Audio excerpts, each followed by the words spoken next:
Please open your Bibles and join me in Zechariah chapter 6, verse number 9. It is somewhere in 519, maybe 518 BC, and the temple is being rebuilt by Zerubbabel and Joshua the high priest under the encouragement of Haggai and Zechariah the prophets.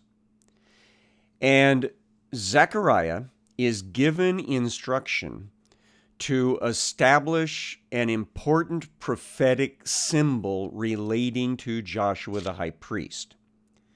And that is where we pick up today in Zechariah 6, verse 9. The word of he who is came to me. Take from the exiles Heldai, Tobiah, and Yedaiah, and who have arrived from Babylon, and go the same day to the house of Josiah, the son of Zephaniah. Take from them silver and gold, and make a crown, and set it on the head of Joshua, the son of Jehozadak, the high priest. So he's been given an assignment to go to 3 men that have recently arrived from Babylon. They have silver and gold that they've brought with them, that is being dedicated to the whole rebuilding of the temple project, reestablishment of the Jewish faith project. And he's to take some of that and make a crown fit for a king. And he's to put this on the head of the high priest Joshua, perhaps in a public ceremony. Might be private. It might be something just for the leadership, but somehow it's to be communicated that the high priest is not just going to be thought of in the future as the religious leader. There's also going to be a kingly element that's going to be rolled into the high priesthood. Now, that is significant historically and also messianically, as we will see here. Apparently he gets this thing made. Say to him, thus says he who is of the hosts, behold, the man whose name is the branch, for he shall branch out from his place, and he shall build the temple of he who is. Now, branch is something that's already being used in the prophecies for Israel about the reestablishment of the kingdom of the Messiah, the son of David, the descendant of royalty. The imagery is this: God in judgment chopped off the tree of David. But the stump was allowed to eventually put up a new sprig, a new branch, a new shoot. And that shoot, that branch, that sprig was going to become the new king, the eternal king, the prophesied son of David that will always sit upon the throne eternally. So the branch is a messianic title already. So now it's being directed toward the high priest and saying he's going to be branching out and rebuild the temple, which Joshua is already involved in. Keep reading, verse 13. It is he who shall build the temple of he who is, and shall bear royal honor, and shall sit and rule on his throne. And there shall be a priest on his throne, and the council of peace shall be between them both.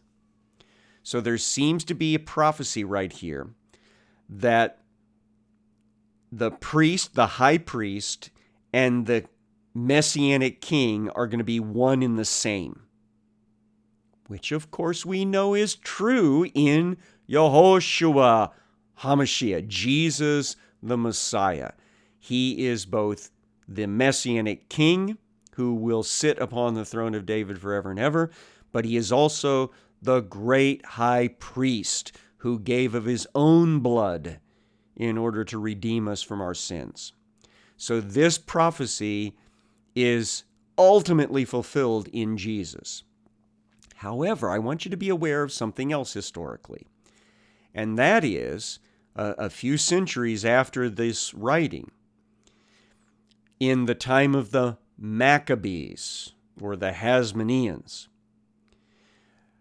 Judas the high priest, or Judas, who is the hero of the Maccabean period, who he didn't completely rebuild the temple, but he definitely repaired it and rededicated it. That's the whole story of Hanukkah, the rededication of the temple in 2nd century BC by Judas Maccabee. Once he did that, he started functioning as the high priest. After he was dead, one of his brothers started functioning as the high priest, but also the leader of the people.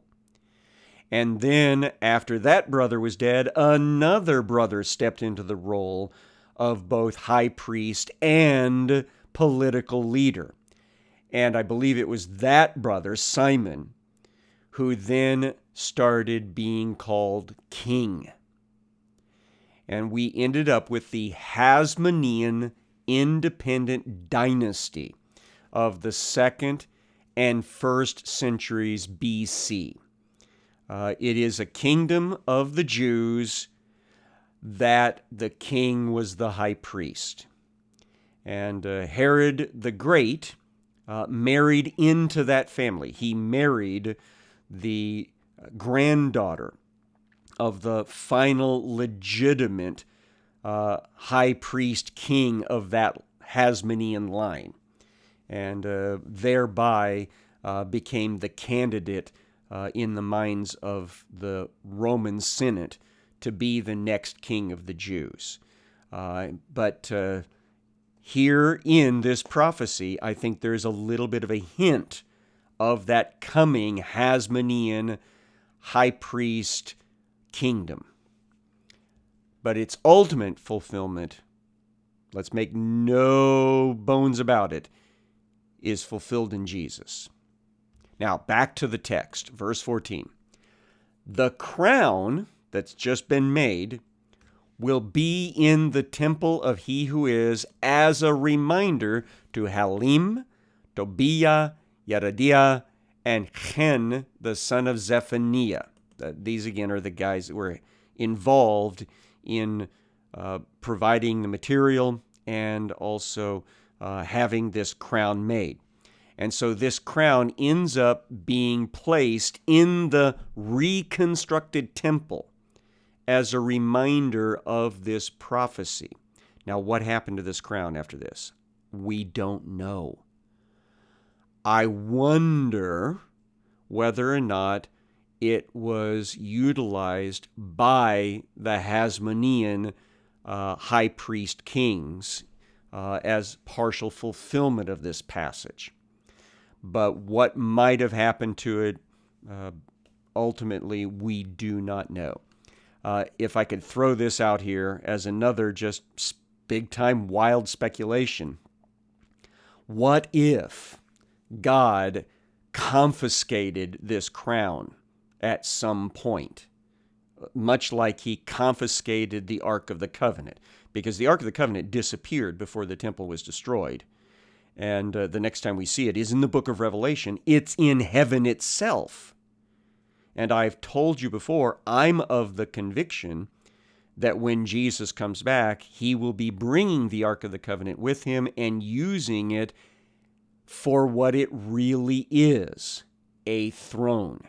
So I think the Ark of the Covenant will be Jesus' throne. And I think it's possible that God may have also confiscated this crown from Zechariah's chapter 6, and it is also waiting in heaven for the day that Jesus will be crowned King of Kings and Lord of Lords in his millennial and eternal kingdom. Wouldn't that be kind of cool to be able to see this crown? And if you want to even go farther, I think it's possible that the rod of power used by Moses and Aaron, the stick that turned into a serpent, the stick that was used for the 10 plagues and for the crossing the Red Sea and all of the striking of the rock and all of that, it was in the Ark of the Covenant. I think it might be Jesus' scepter. Just throwing that out there for an interesting thing to chew on. Verse number 15. And those who are far off shall come and help to build the temple of he who is. Now, we've seen this prophecy already as well. And it is partially fulfilled in the fact that the Persian king has already said, we're going to foot the costs for rebuilding the temple and reestablishing the worship there at the Jerusalem temple. And later kingdoms of non-Israelis will do the same thing. They will participate in adding ornamentation to the temple complex and pay for the administration of the sacrifices and things of that nature. But ultimately, we know that Herod the Great, who was not Jewish, but his family had adopted the Jewish faith before he was ever born, but he didn't have Jewish blood in him. He was Edomite. So he would be counted as coming from far off, non-Israeli. He comes along and he pays for a major renovation of this very temple that's being built by Zerubbabel and Joshua. And so that also is a fulfillment in part of this passage.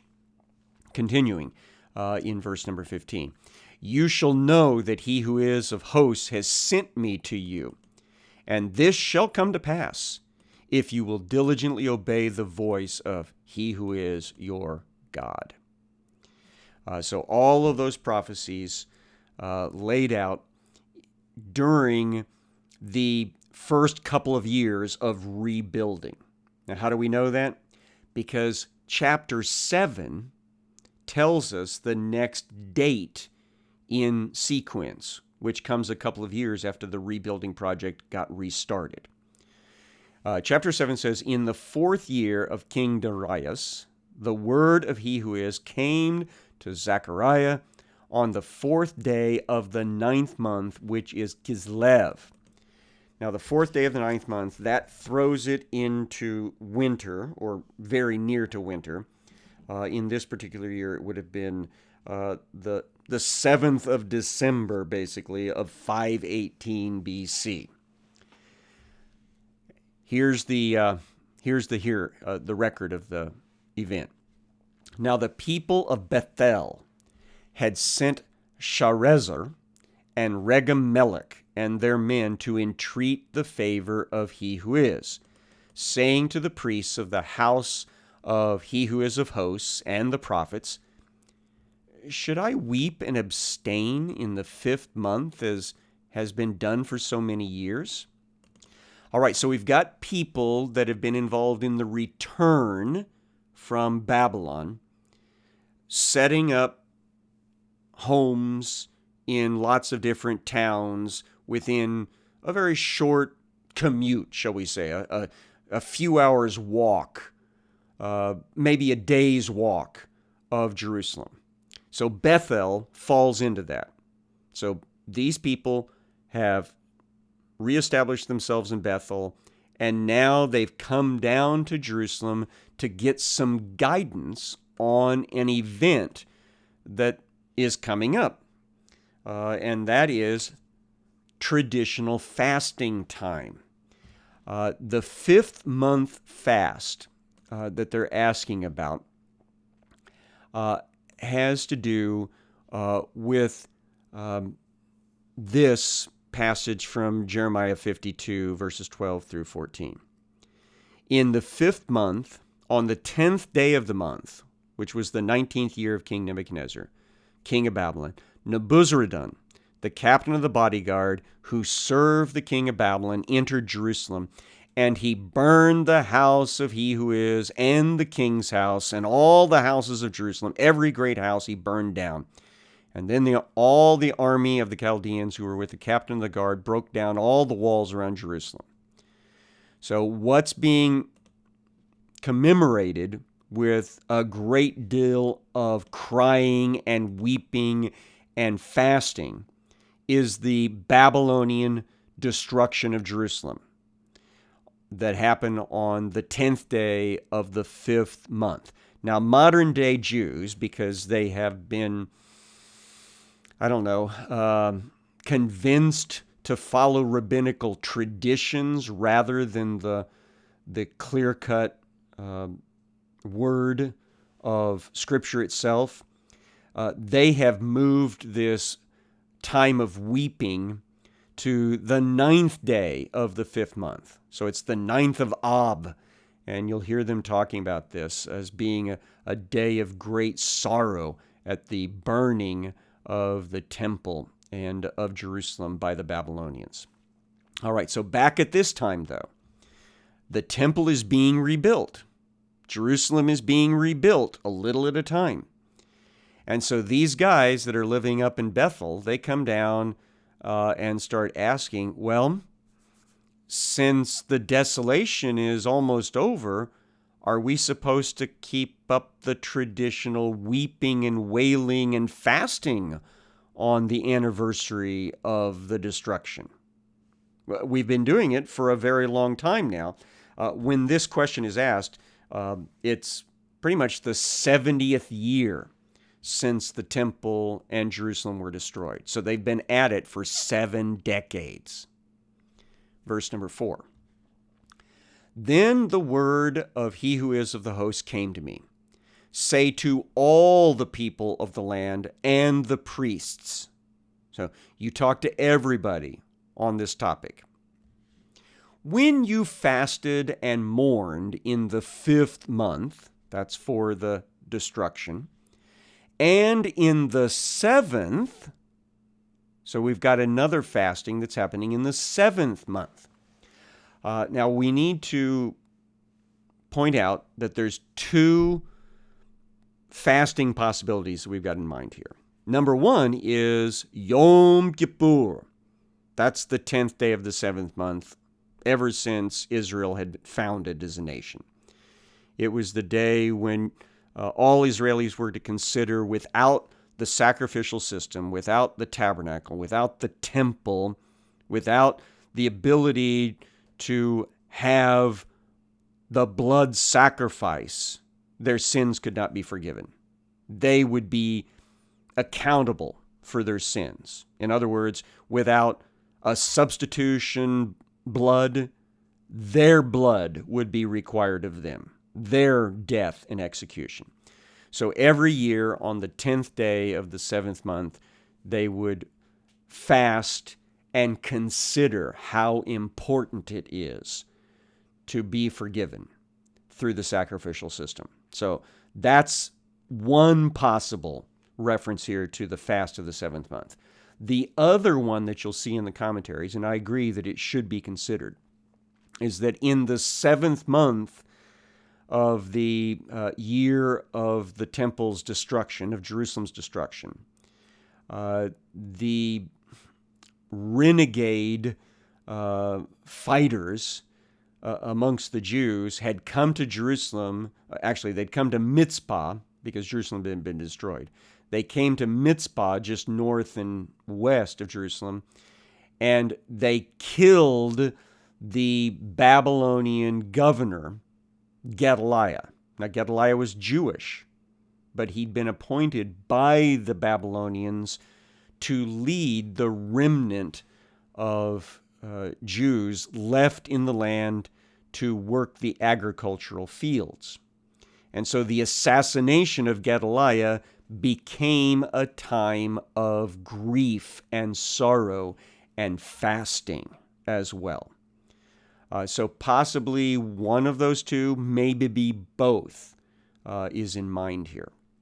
So God says to them, when you fasted and mourned in the 5th month and in the 7th for these 70 years, was it for me you fasted?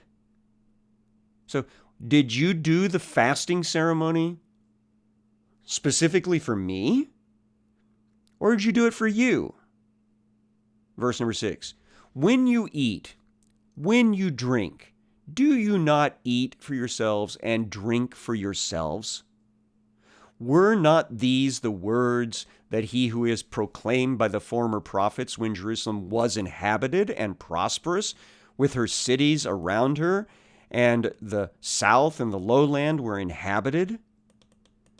So God's response through the prophet Zechariah is, look, guys, those things were all about you. They were all about your grief and your sorrow at the judgment. Now, that context that I was just referencing seems to me to be better with the 7th month fasting that they're asking about being the one over Gedaliah, because they were upset that he'd been killed because there might be reprisals from the Babylonians. So God is basically saying, look, you guys have been doing these fasts because you were upset that the temple was destroyed. You were upset that Jerusalem was destroyed. You were upset that Gedaliah was assassinated. You weren't doing that for me. You were doing it for you. Verse number 8. The word of he who is came to Zechariah, saying, Thus says he who is of the hosts, render true judgments, show kindness and mercy to one another. Do not oppress the widow, the fatherless, the sojourner, or the poor, and let none of you devise evil against another in your heart. So now the prophet, at God's direction, goes off on the very things that the prophets of old were giving from God to the Israelis before the temple was destroyed, before they were taken into exile. They were being told to quit cheating each other, quit just looking out for number one and abusing and misusing everybody else, quit being sinners, because that's what brings the judgment of God.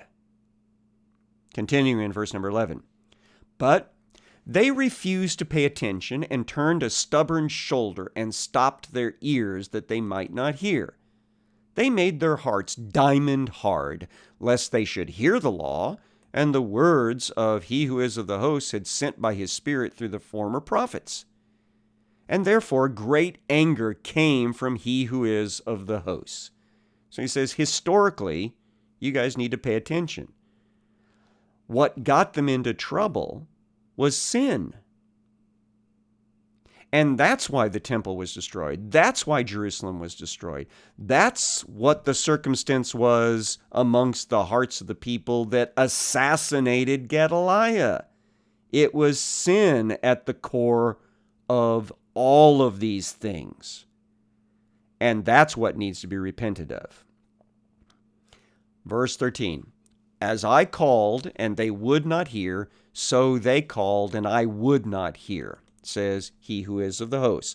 So because they wouldn't listen to me, when they got in trouble, I wouldn't listen to them. And I scattered them with a whirlwind among all the nations that they had not known. And thus the land they left was desolate, so that no one went to and fro, and the pleasant land was made desolate.